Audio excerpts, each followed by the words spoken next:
Let's talk about my favorite wineries. My name's Caitlin. I'm an American expat living in Portugal, and last year I made myself a goal to go to 52 wineries around the country. I have now officially passed the halfway point of that. I have been to 27 wineries. So I want to tell you about my top 3 so far. In no particular order, we have Cartusia, Guida Wines, and Quinta de California. Cartusia is outside of Évora, and there's lots of reasons why I really liked it. One of them is the wine, which is of course important, but I'm not going to pretend like I'm a wine expert. I am slowly though becoming a winery expert. And this one had a really nice tour. It was really organized and formal while still being very casual and laid back and comfortable and friendly. I was there with 3 friends and it was just the 4 of us on the tour. And then we went into a really nice tasting room and we tasted a bunch of different wines as well as olive oil. And this is something that I've learned a lot when going around with different wineries in Portugal, is that a lot of them also do their own olive oils.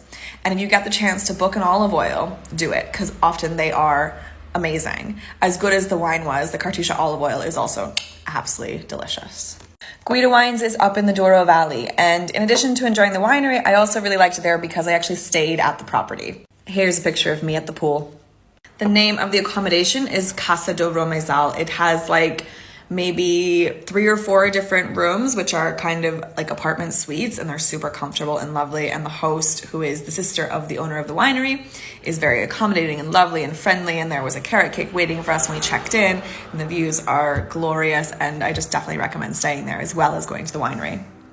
But back to the winery, I really enjoyed it. The owner was really nice. We had really nice chats with him about port and marketing port, which were really interesting, and cocktails you can make with port because of course, this is the port region of the country. But also we got to go out into the vineyards, which was my first time doing that. This was back in April of last year, and we had audio guides, so self-guided tours walking through the vineyards, talking about the history of these vineyards in particular, as well as vineyards and grapes around Portugal. So that was just a really lovely experience. And the little grapes were just teeny tiny little babies when I was out there.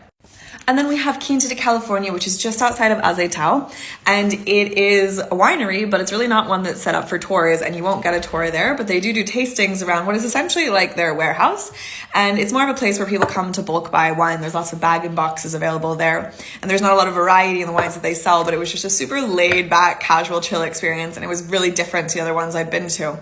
You can, though, if you ever wanted to, take a picnic up there and sit out in their vineyards and grab a bottle of wine from the warehouse and drink it out there, and it's just a really beautiful area, and I had a lot of fun there. It wasn't formal at all, but super fun.